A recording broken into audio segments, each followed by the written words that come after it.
Hey friends, it's Allison here, jumping in real quick before you get into all the juicy details of today's episode. Did you know there is just one more week left to our 200th episode giveaway where you have the chance to win a full ride scholarship to the Better Belly Blueprint? This is the way to heal your gut so that you can poop daily, ditch acid reflux, and balance your hormones even when nothing else has worked. Here's how you can enter. Leave a rating and review on the Better Belly podcast on Apple Podcast or Spotify between now and May 29th.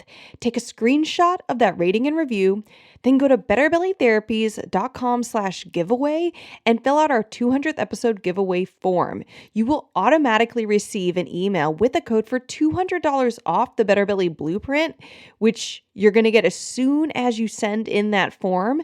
And then a full scholarship winner is going to be announced on May 30th and messaged by email. If you win, you're going to win a full scholarship to the Better Belly Blueprint. And if you don't win, you can still get $200 off, which is 20% off of the Better Belly Blueprint if you join by May 31st at midnight. So go ahead and leave a rating and review.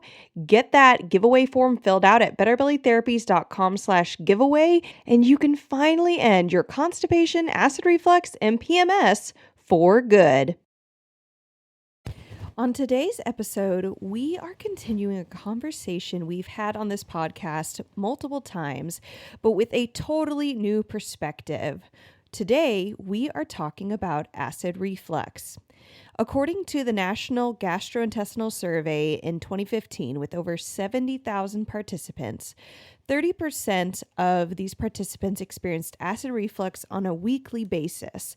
And within that group, another 35% of participants experienced acid reflux even with taking PPIs, a pharmaceutical that's designed to block acid production in the stomach and theoretically end acid reflux.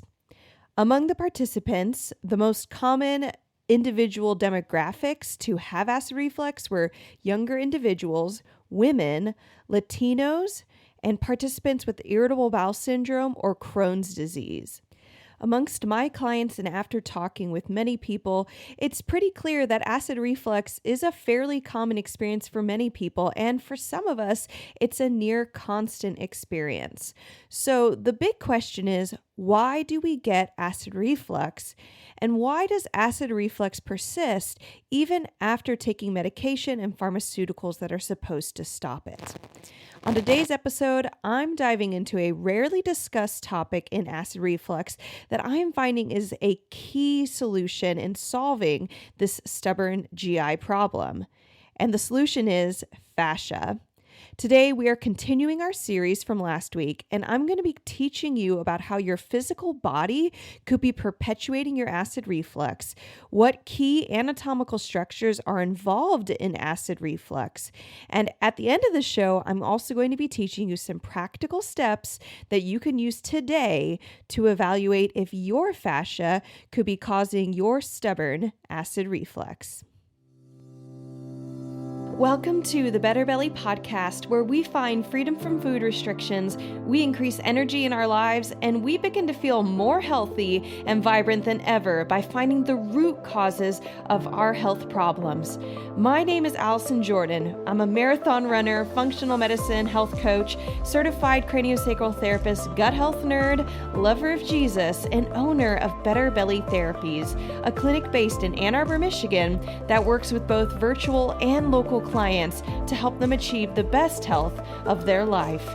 I am here to walk with you on your journey to a better belly and a better life. We're going to go beyond popping a probiotic and just checking out our poop. In this show, we are going to go deep into gut transformation strategies that last for your entire life.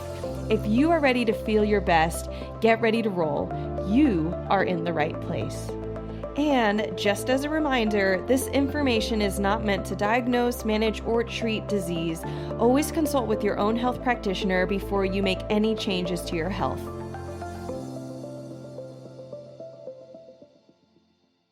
All right, guys. So before we get into today's episode, I just want you to know that we have several other podcast episodes on acid reflux that are great resources to holistically care for and reduce acid reflux in your life. Today's episode is just another layer that is adding on to the problem of acid reflux and why it is a multi-layer problem and requires often a multi-layer solution for people to really deal with. But if you want to dive into more of our functional medicine episodes on acid reflux, I encourage you to check out our links in the show notes or go to episode 24, which is 5 ways to heal your acid reflux without pharmaceuticals, and episode 68, 10 markers on your blood work that you can review today to find the root cause of your acid reflux. Those episodes get a little bit more into some of the functional medicine approach and kind of referring to the biochemical aspect of acid reflux. And again, acid reflux is not a problem of the foods you eat or how much you're chewing or not chewing. It's not mechanical, but it is a real problem, and there's several ways that you can deal with it. And so today is I just want to have a disclaimer or at least a note that today's episode is extremely helpful and relevant for people with acid reflux. But however, it's not the only thing that we have in this podcast where we talk about acid reflux. So check out the link in the show notes for episode 24 and episode 68. They are great episodes. The other thing I do want to note is I am recording today from my parents' house, and they are currently getting a lot of construction done on the house, which I did not know was going to be happening. So if you hear any noises, I apologize. There's just lots of stuff going on. I have picked the quietest room in the house that I know of. However, I ask that you do forgive me if you do hear some other sounds in the background. Well, without further ado, the way I wanted to start off this episode is by first, again, saying we're continuing our conversation that we started last week on fascia in the body and how fascia is this connective tissue. It's more abundant than muscles or bones or skin or any other tissue in the body. And it goes from your feet to the top of your head, from your hands to your hips. It's everywhere, and it's connecting everything from your organs to your muscles, to your skin, to your bones. Fascia is everywhere. And if you haven't listened to last week's episode, it is episode 90, Fascia 101. I highly recommend that. It's going to give you a lot of groundwork that we're going to be expounding on today, specifically related to how fascia both messes up our stomach and then causes acid reflux, and then how we solve and can actually find solutions through healing our fascia and reducing restrictions in this tissue so that our body can function better. So that is some of the background story. And then without further ado, I wanted to start off today's episode with a client story. And so this client story comes from one of my clients who came to me a little while ago. We're going to call her Elizabeth. She came to me a couple years ago after being diagnosed with gastroparesis, and she'd had that diagnosis for about 6 months. And as a quick background and context, gastroparesis is kind of like acid reflux on steroids, where acid reflux is one of the symptoms of gastroparesis. But technically what's going on in gastroparesis is that doctors are able to do a test and actually see that the stomach is not emptying very quickly. And there's a very specific rate that they are looking for the stomach to be able to empty its contents. And if it's not, it's considered gastroparesis. If you can hear in the name or the word gastroparesis, the paresis means basically they're saying you've got some form of a paralyzed stomach. And there's different degrees of intensity of that paralysis, but the overarching result is going to be lots of acid reflux, lots of discomfort with eating, quick feelings of fullness, often weight loss because you can't eat enough calories that your body actually needs. It's an incredibly uncomfortable diagnosis to have, and you can often have a lot of food restrictions because the stomach is just, it's not able to digest normally, and so you have to eat very non-acidic foods, etc. And just a quick note, acidic food is not the enemy with acid reflux. Our bodies were designed to handle citric food like oranges and apples, and we were designed to be able to eat spicy food with spices, peppers, all sorts of stuff, right? Like our bodies are designed for that. So if we're not able to eat them, while avoiding those things might help mitigate certain symptoms, they are not the solution. The solution isn't like, oh, you just can't eat tomatoes the rest of your life.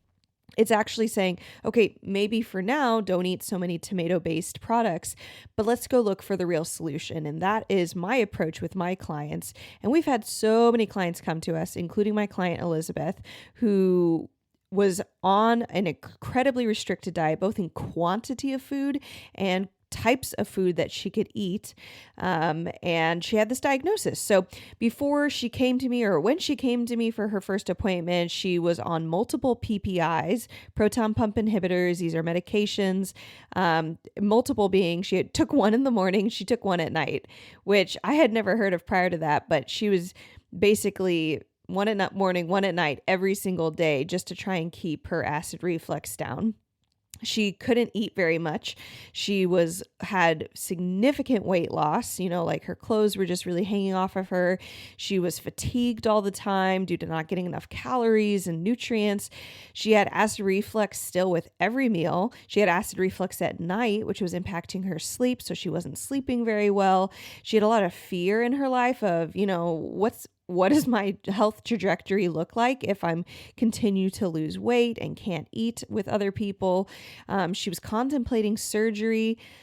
She was hoarse, which she did not connect to necessarily being acid reflux, other than possibly, oh, maybe I'm hoarse because my vocal cords are getting this acid reflux or acid on them and it's damaging them. However, we did find that the hoarseness was being caused by something else. It hurt for her to talk, and she was experiencing extreme loneliness because she couldn't talk to her coworkers. It was painful and hard and exhausting to talk. She couldn't exercise, and she formerly was someone who really liked going to the gym and lifting some weights and getting some cardio in, but she literally could not exercise because she felt like she couldn't breathe. She didn't connect that specifically to the entire situation of her gastroparesis, but this was connected. She couldn't rotate her torso very far at all. She basically had constant mid and lower back pain. And again, that just kind of seemed to her like, well, that's just another problem that I have. She had constant neck pain, and she was basically told by her doctors that actually her gastroparesis wasn't that bad compared to other patients that they had, and that her stomach was emptying better than other people with gastroparesis. And so they honestly weren't even as concerned for her, even though just listening to this list of symptoms, I mean, clearly that is a miserable place to be. And it's basically, like I said, acid reflux on steroids, where it's just, if you experience acid reflux, you know what my client Elizabeth was going through, but then it's to the nth degree. So my client was very determined to not be stuck in this place for her whole life. She found my office, and in her first evaluation, we found a massive amount of restrictions. And so we still kind of laugh about it today, how when she came in, she was like, I've got gastroparesis. Can you do anything about it? And I was like, well, let's see.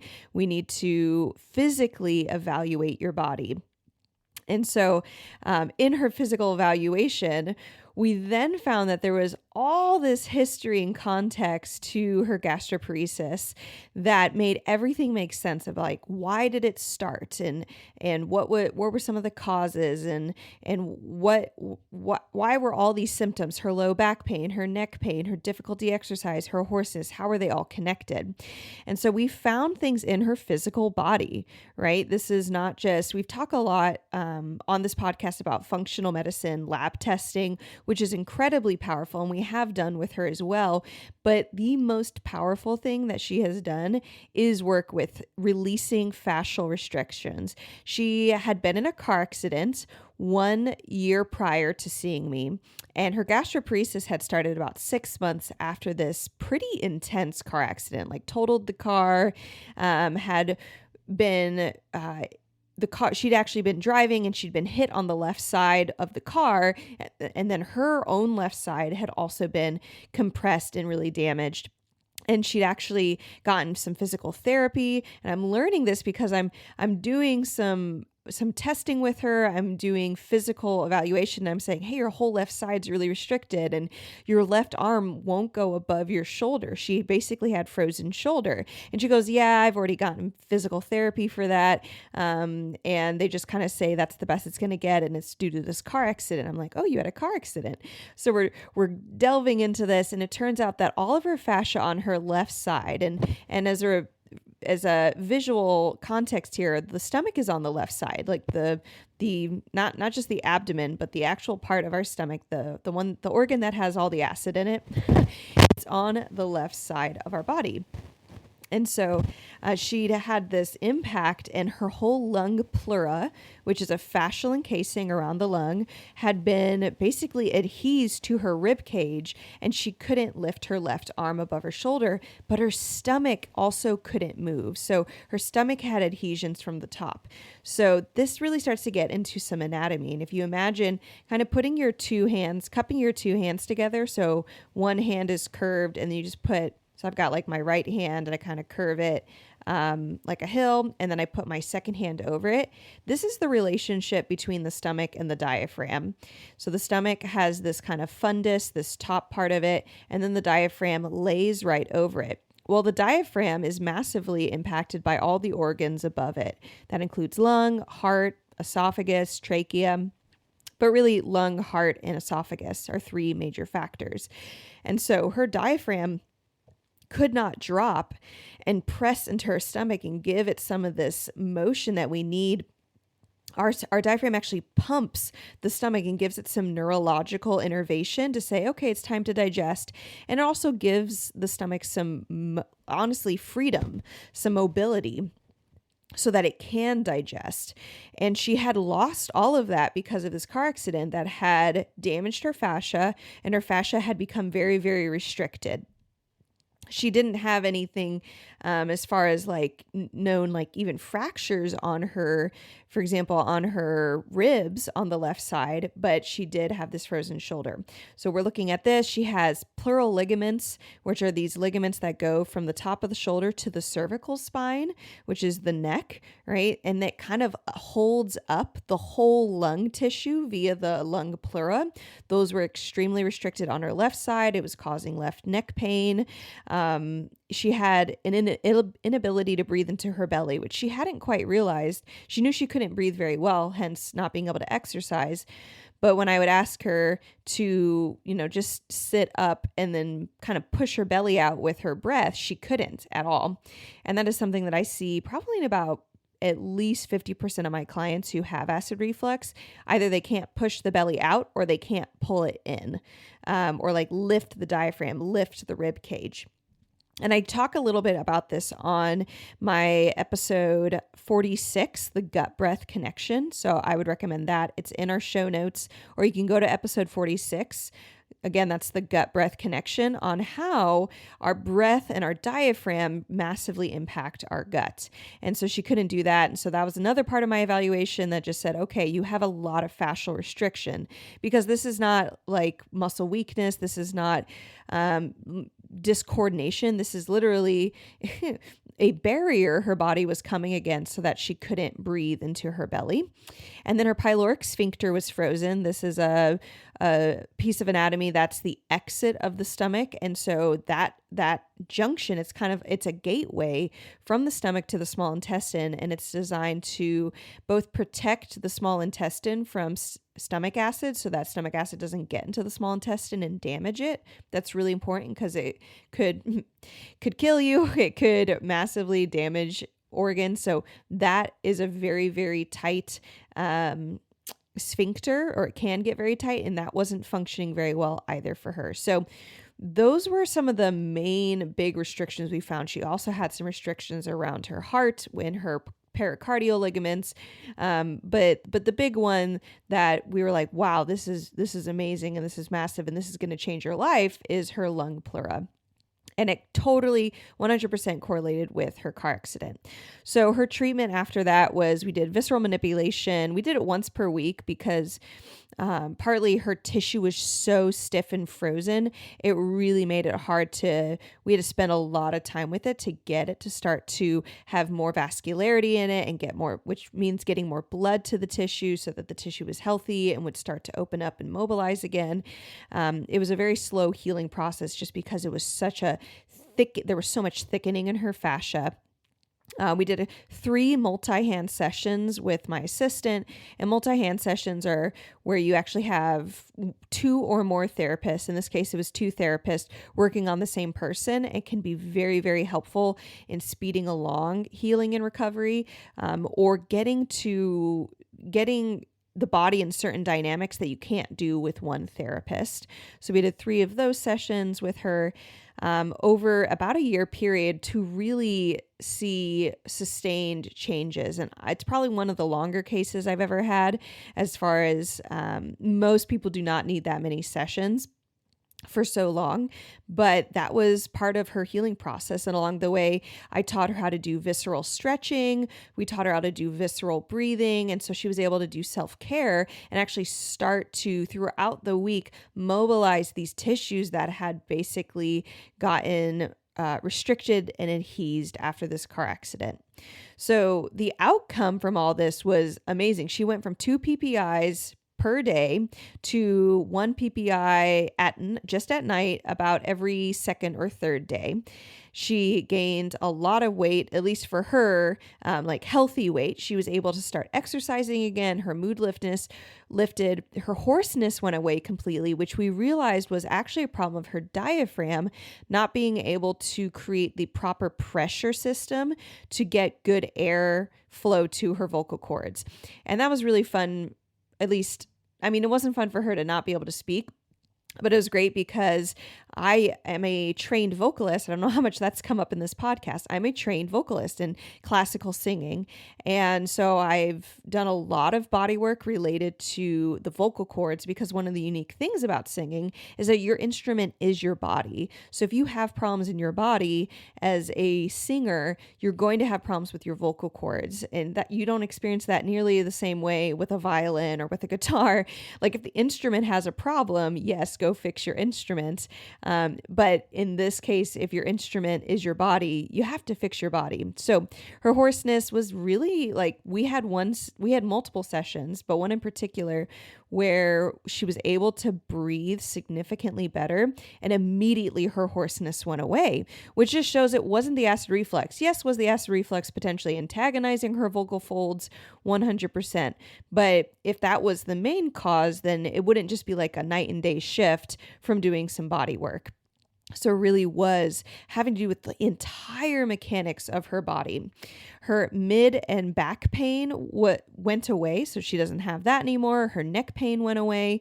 Which really also helped, again, reinforce her being able to exercise. Her mood completely improved because she was able to talk to her coworkers and be social again and work out, which was all part of mental health and just taking care of herself. And she was able to sleep through the night. And so that was all just from physical manual therapy, or in this case specifically, visceral manipulation. Really huge changes. We did some craniosacral therapy as well, because her dural tube, which is the protective casing around her spinal cord, also had a lot of restrictions in it from this left-sided impact to her body in a car accident.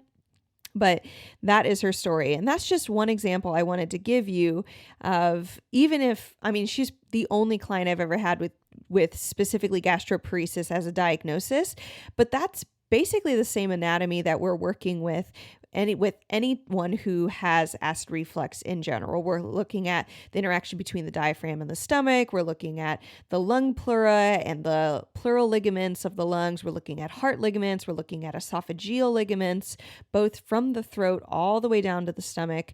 We're looking at the actual stomach ligaments and how they're formed, how you can breathe, all sorts of stuff. And so I have some additional anatomy that I wanted to bring up here because I don't know if it's just me and I'm a super nerd and I'm like, ooh, anatomy. But as I've been doing more and more learning and courses and classes on visceral manipulation and seeing the outcomes of improving clients' problems with IBS and constipation and acid reflux, it's amazing to me that I see this correlation with anatomy that no one talks about and no one knows about. And so we're not even equipped to say, oh, I actually could have a physical piece of tissue in my body that has a name, it has a function, has a location, and it's causing these problems. And that's part of the reason we can even get very specific abdominal pain or very consistent abdominal pain, because there's very specific structures in the body that could be more aggravated than other ones. So as an example, one thing I wanted to bring up is something called the ligament of Treitz, which is right around the diaphragm. So the ligament of Treitz has this really interesting, when I saw this thing the first time, I was like, this really exists in the body? It does. I want you to imagine the diaphragm again. And so remember, the diaphragm's going to kind of be up into the rib cage. And then underneath it on the left side, you have that stomach. So you have one hand curved, kind of like a little hill, and then that diaphragm lays right over on top of it. And it almost looks like you're folding your hands in prayer or something, except your fingers aren't going to be interlaced. They're just one hand over the other. Or you could even like make a fist, that'd be your stomach, and then one hand over that fist, that'd be the diaphragm. Well, then if you take that fist and you put one finger out, say your index finger, and then you wrap your top hand around that, that is the relationship of the esophagus to the stomach. So I want you to imagine that the esophagus has to puncture the diaphragm to get to the stomach. And if that diaphragm is restricted or the stomach is restricted, they won't glide very easily. And what'll happen is sometimes the diaphragm itself has a problem and maybe you can't breathe very well. And then often if the diaphragm has a problem, then the stomach is going to have a problem. And you'll have a topic we're going to cover next week, which is difficulty swallowing. That'll could pop up in the esophagus, and then similarly acid reflux, because right at where that esophagus passes through the diaphragm, we have the gastroesophageal sphincter or the cardiac sphincter. It's two different names for the same structure that closes, and that should be the valve that actually keeps acid reflux from happening. 100%. You could have lots of acid in your stomach, and for the most part, the stomach loves acid. That's it. It's designed to be in an acidic environment. It's actually less healthy for the stomach in general to have less stomach acid in it. And low stomach acid is also a more common cause of acid reflux than high stomach acid. And if you want to know more about that, I would encourage you again to check out those two episodes I talked about before, episode 24 and episode 68. Episode 68, I dive in a little bit more on the low stomach acid fallacy, or at least high stomach acid fallacy, I guess you could say. But either way, just kind of getting back to this, we're talking about the ligament of Treitz. What's going on with the ligament of Treitz? So you have your diaphragm, and off of the diaphragm, you have basically this, I want you to imagine a kind of like a hammock, if you are a sling or something. If you had your arm in a sling, your neck is going to be that top of the esophagus, and then the arm, there's this sling or this, it's called the suspensory ligament, or the ligament of Treitz. It goes down to the small intestine, and it actually holds up the first third portion of the small intestine. Kind of gives it a little bit of a lift, like a facelift. Like, let me just hold you up right here. And so there's this sling that goes from around the neck of the esophagus down towards a kind of little juncture or kink in the first third portion of the small intestine called the duodenum. All right. So if you have this visual in your mind of basically a sling kind of pulling at this top part of the esophagus, or pulling at like the neck of the stomach, and then holding up another portion of the small intestine, this very specific ligament, if it gets restricted, is going to do one of two things, or both things at the same time. Number one, it could actually pull a kink into the small intestine and really create a lot of bloating and problems with food passing through that junction from the first third to the second third of the small intestine. That's the duodenal jejunal junction, if you want to know some names. Because these are real structures, guys. We're not making up stuff. It's not just, I'm just poking around in the body. They're real structures. And then you have that ligament of Treitz. Not only could it pull kind of a kink in the small intestine, it can also pull on the neck of the esophagus as it attaches to the stomach and create basically a problem for that sphincter to close. So I don't know if you guys have ever used a water bottle that has... I've seen these little water bottles that have like a plastic top piece at the end, or at the top, and then there's a slit between the plastic. And the way that you get water is you have to bite the straw, and then that little slit in the plastic opens up and you can pull water into it. And that's the same function. If you have compressive forces around a sphincter or around a gateway, the gate cannot close because the forces are actually keeping it open. And so I hope all those visuals are super clear as dirt. But I hope it's sort of clear for you guys to understand that ligament can get tight. And if you are wondering, well, how does fascia get injured or restricted? How does it get tight? I would encourage you to listen to episode 90, Fascia 101, where we talk about all the different ways that you can get restricted fascia, because there's a lot of options. So whenever it comes to acid reflux, we're always thinking about what is the health of the fascia and organs above the diaphragm, at the diaphragm, and then below the diaphragm. And all of this has to do with the diaphragm's ability to drop and pump into the stomach, give that stomach nice mobility, not pinch that opening from the esophagus to, or the transition point from the esophagus to the stomach, and then that transition point being able to close and keep stomach acid from getting up into the esophagus. If that is not all happening, then you're going to get acid reflux. And one of the things that, again, people are not really talking about, one of the reasons that acid reflux can be worse at night is not because you ate food. It is because when you lay down, you actually put a little bit more strain between the stomach and the esophagus. So I want you to imagine when you're sitting up, whether it's bad posture or normal posture, whatever, you fall forward just slightly into your upper spine, right? So your thoracic spine has this slight curve, and there's just this slight little bunginess, and it goes forward slightly. And also your head might go forward a little bit. It might go forward a lot if you have forward head syndrome, and that's its own musculoskeletal problem that's going to be layered on top of acid reflux. I do recommend chiropractic care for some of my acid reflux clients so that they get a whole body healing approach on top of visceral manipulation.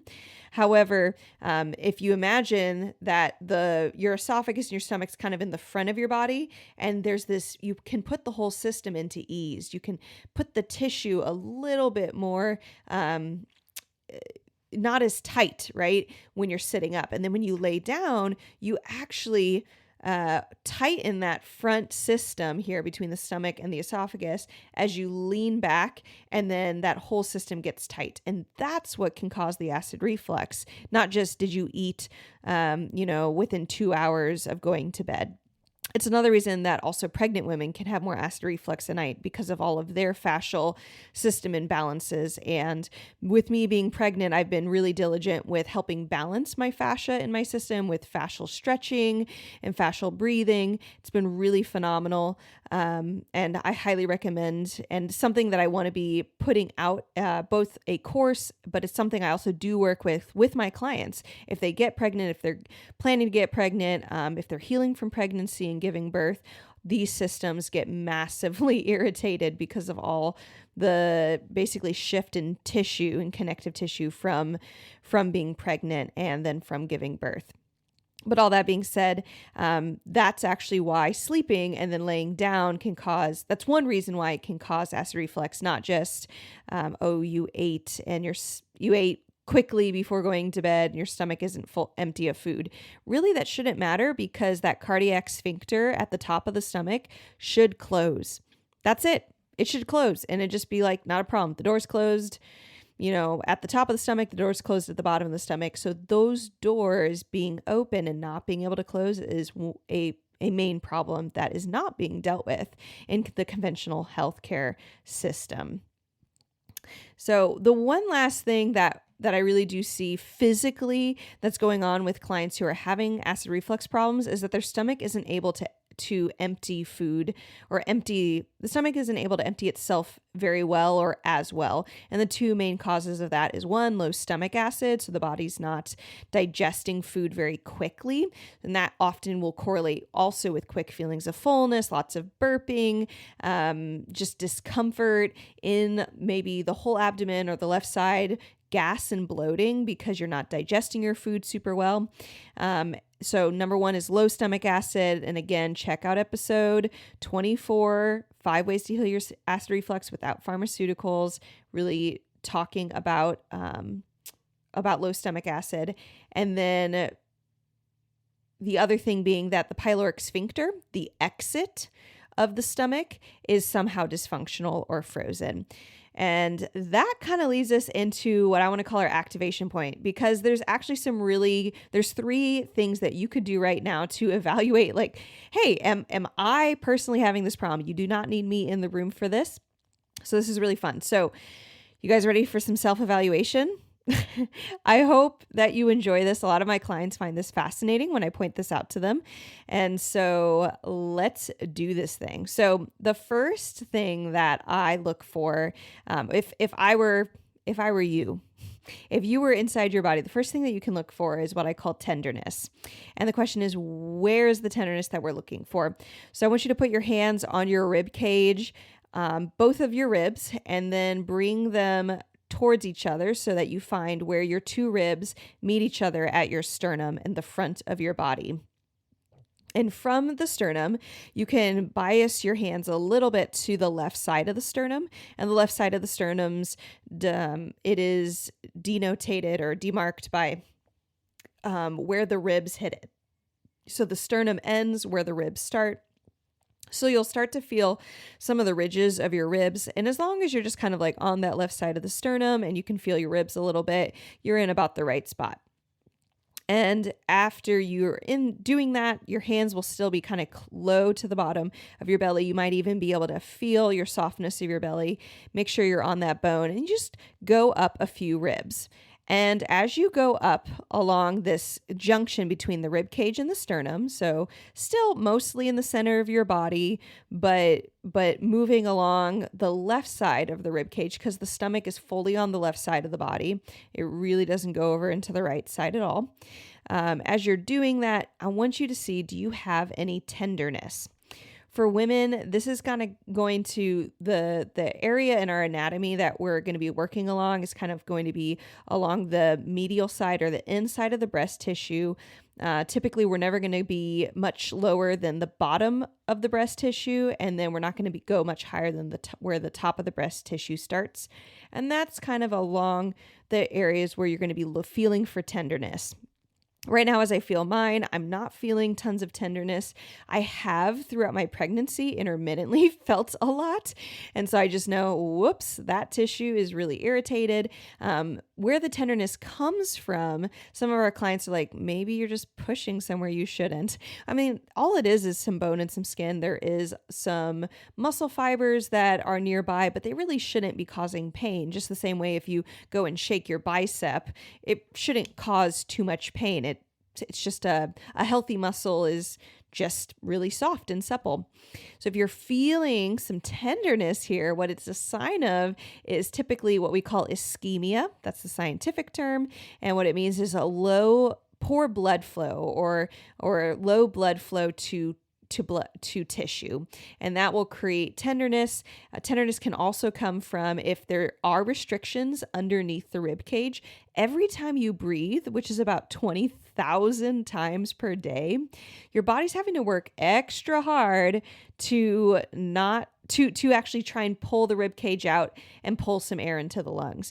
So typically those are the two things I'm seeing causing pain is the ischemia or lack of blood flow to this tissue, because if it's restricted, it's basically like pinching a straw, and a lot of those capillaries, the really, really small blood vessels, are not getting blood to every single part of that tissue, and the tissue's nice and angry. And this is all underneath the rib cage, but it's coming through as you press. Again, don't have to press super hard. I didn't say that explicitly, but we're just kind of feeling up and down on the left side of that sternum.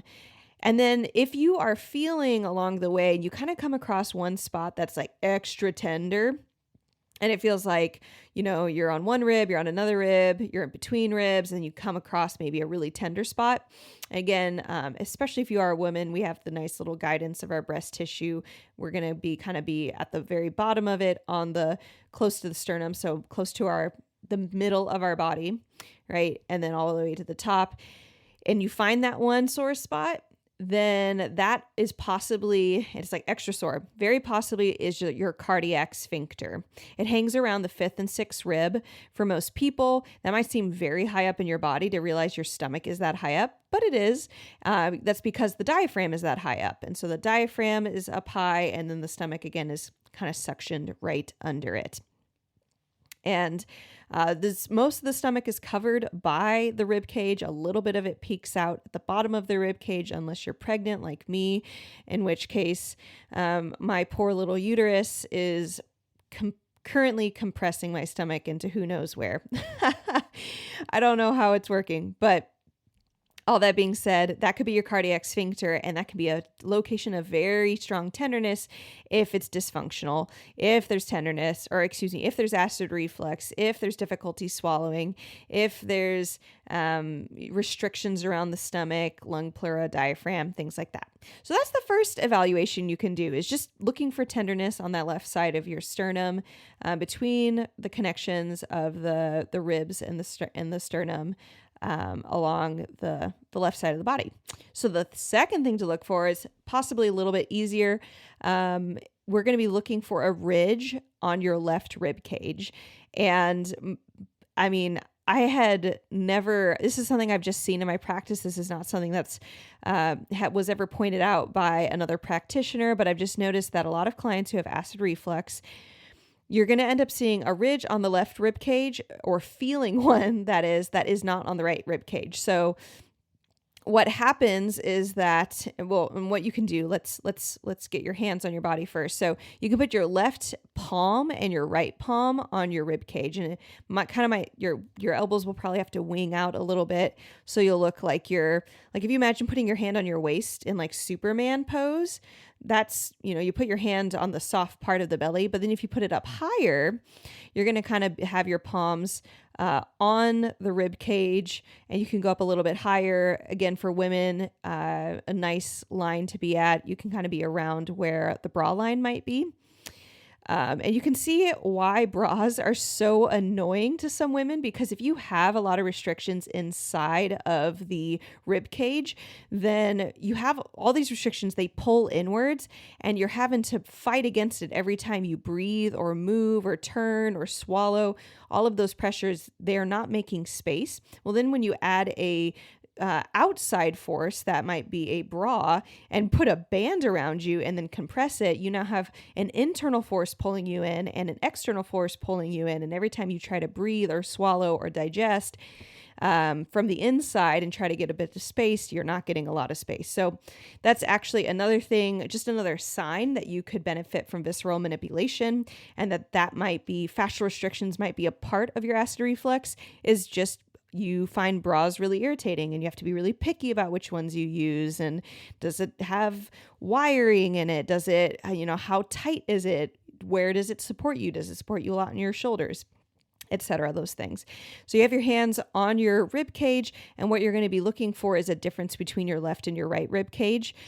Right rib cage is typically going to be pretty smooth. I typically don't see ridges here too often unless you have a really strong restriction in your right triangular ligament of your liver.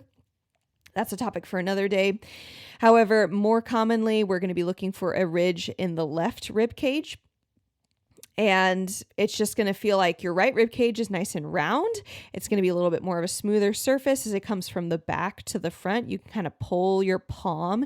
The palm's going to be a little bit better surface to evaluate with because fingers, they're too small. So don't poke around in this one, but just put your whole hand on it and see, can you feel a ridge? So I have a little ridge. I honestly am pretty sure mine used to be bigger. I've never bothered measuring it or anything like that. However, I do know that I used to have chronic acid reflux along with my IBS in 2015. And I've gotten lots of visceral manipulation and done lots of functional healing.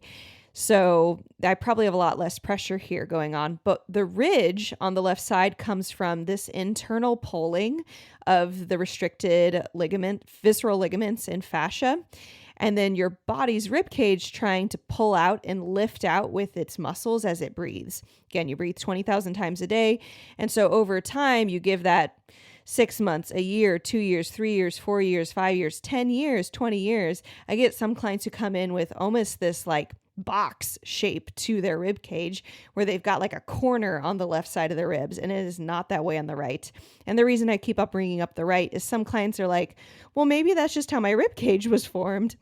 I'm like, well, your right side isn't that way. And it's actually part of the adaptation of the body tissue as it is responding to forces inside and around it. So that's a second thing you can look for if you're like, hey, is fascia at all a part of what's going on or fascial restrictions a part of my acid reflux problem? And the third evaluation you can do yourself, you can put your hands back on your rib cage, where your kind of bottom of your hands, your pinkies are cupping around the curve of your rib cage. Bring your fingers together until you come to that center of the rib cage, which is the bottom of the sternum, also called the xiphoid process. And then just really slowly, really small steps, you can take your index finger, your middle finger, even your ring finger, and kind of feel down from the sternum right below it. Just create this little trail towards the belly button. You won't go very far. It's typically going to be a 1/2 inch to an inch. I have seen lower than that, but 1/2 inch to an inch below your sternum. You're going to come across, if you have this problem, you might come across something that feels like a marble or like a really hard spot in your body. Like maybe right below the sternum, it's pretty soft. You can kind of press in a little bit with your fingers. You just go 1 finger widths below, you press in again. Maybe it's a little firmer or it's still really soft. You go 1 finger widths below that area, and then you kind of hit something, perhaps. I don't count right now because my uterus, I end up hitting it because I'm 3rd trimester pregnant and due in less than 30 days, y'all. But with that, if you have a dysfunction in your pyloric sphincter and your pyloric sphincter is either slow or it's frozen, it will actually have a hard marble-like texture. I mean, some of my clients legit will say, oh my gosh, it feels like a marble. Like I can feel it, like this hard spot. And that's just the knotting up and the spasm of that sphincter in the body. So you might not have that. This isn't something I see with everyone because that sphincter can kind of go in and out of dysfunction throughout the day. But if you're ever having acid reflux actively, if your discomfort uncomfortable after eating, if you're having some nausea or quick feelings of fullness after eating, I would just go and feel this area at that time and say, do I notice a hardening, either a firmness in that area or even just like a straight up marble texture? Because sometimes that marble is really palpable. So that's a sign of the stomach and viscerospasm, and it's why visceral restrictions of the stomach can be so painful and uncomfortable in the abdomen on top of having acid reflux. So the solution to all of this is visceral manipulation, visceral stretching, and visceral breathing.